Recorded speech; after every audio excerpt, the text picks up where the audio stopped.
The nation today, in fact the world, stared in disbelief as mighty American symbols tumbled to the ground, American citizens still stunned at the sophistication, the complexity, and the coordination of this attack. It was not a random act of a lone terrorist, obviously, but a carefully planned catastrophe executed with alarming precision, cold-blooded calculation. Dateline's John Hockenberry has some of the frightening details.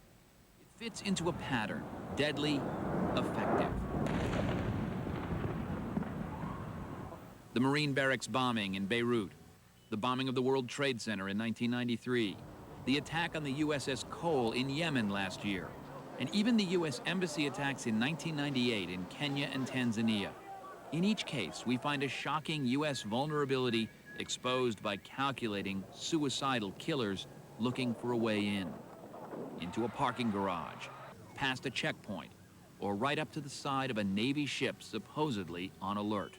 This attack fits that pattern, but experts agree it also reaches a whole new level of sophistication.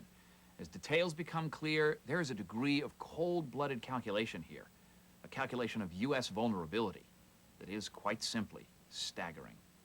The calculation extends from airport security in 3 separate cities, to the cockpits of 4 separate airplanes, to the entire civilian air traffic control system, right down to the understanding of exactly what it would take to bring down a marvel of engineering, a global landmark like the Twin Towers.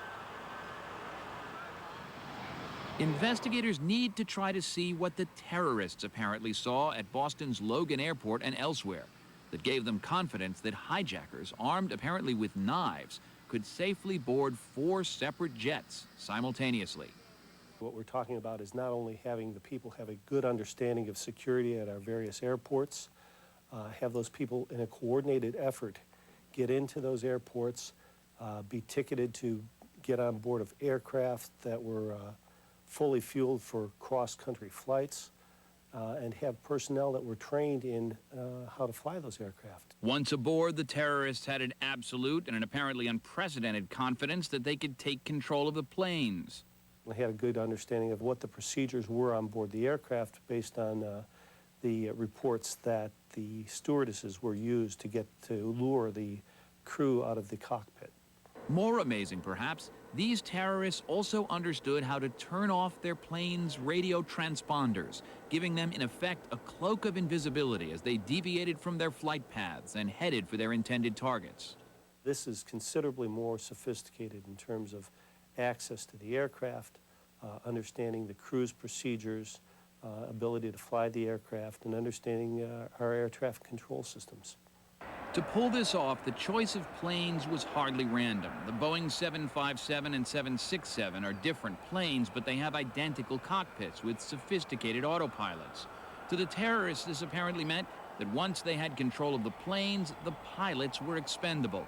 In fact, as Attorney General John Ashcroft told the nation today, the hijackers were essentially the pilots.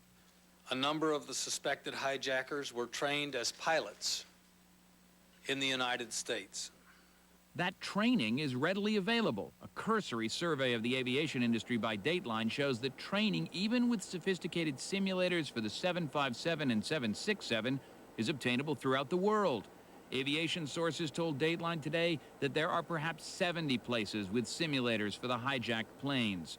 But they also say the expertise exhibited here was even obtainable from desktop computers and flight manuals. In Florida, investigators say they are looking at 2 people who apparently received pilot training and whose names were found on the manifest of the hijacked planes. The flights were well chosen by these terrorists.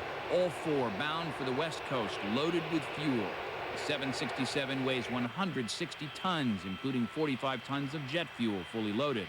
A 757 weighs 100 tons with 30 tons of jet fuel. Both planes dwarf the explosive power of the now tiny fuel oil bomb that tore off the face of the Murrah building in Oklahoma City. Finally, whoever planned this attack knew a decisive detail about the physics of tall buildings. The energy required to bring it down is already stored in the structure in the form of potential energy.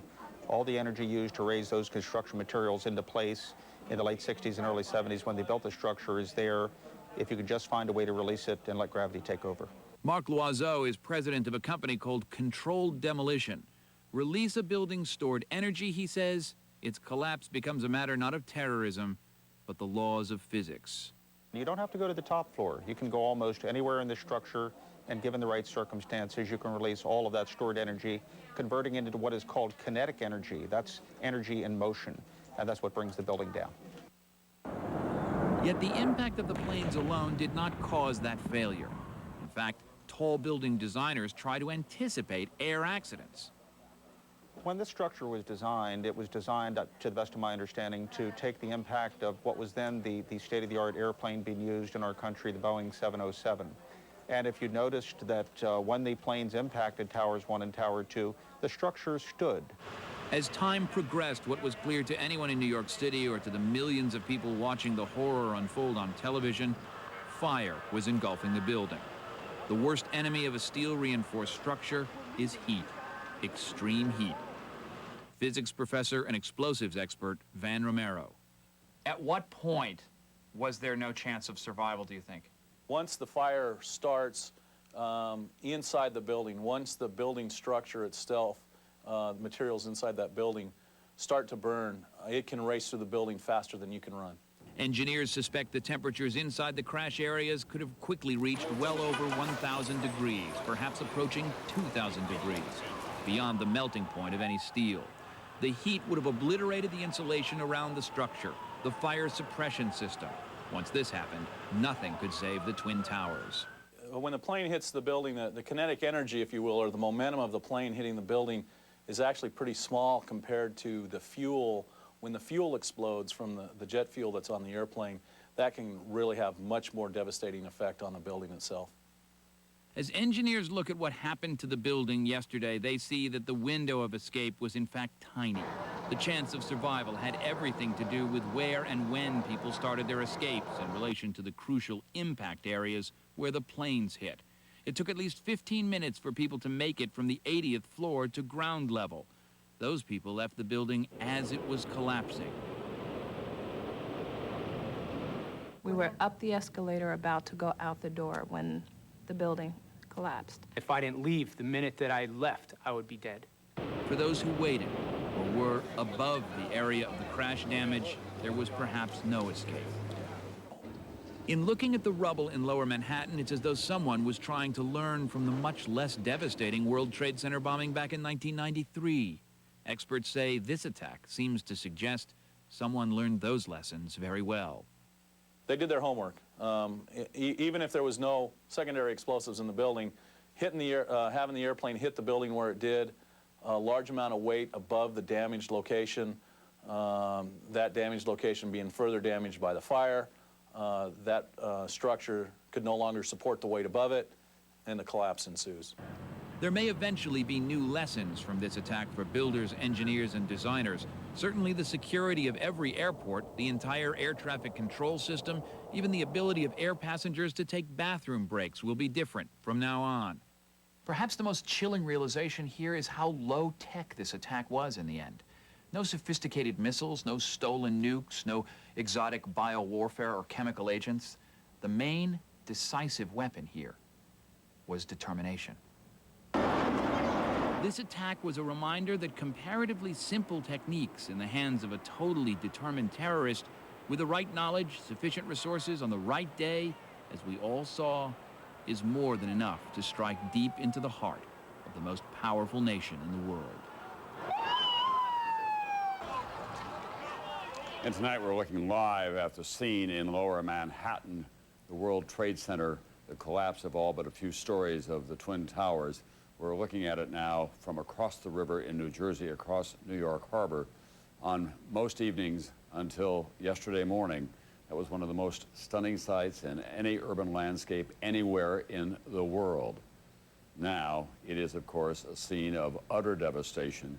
It is racing against hope that we can find any more survivors in there. There may be as many as 10, 15, 20,000 people who went down with those two towers when they collapsed after they had been hit by the plane. And we're told by people who have been down there, state officials and other reporters, that It's hard to describe how compacted the debris is. When they came down so hard, hundreds of thousands of tons of rubble, and that's all been packed together, so there's very little hope that there can be much airspace in any of that wreckage.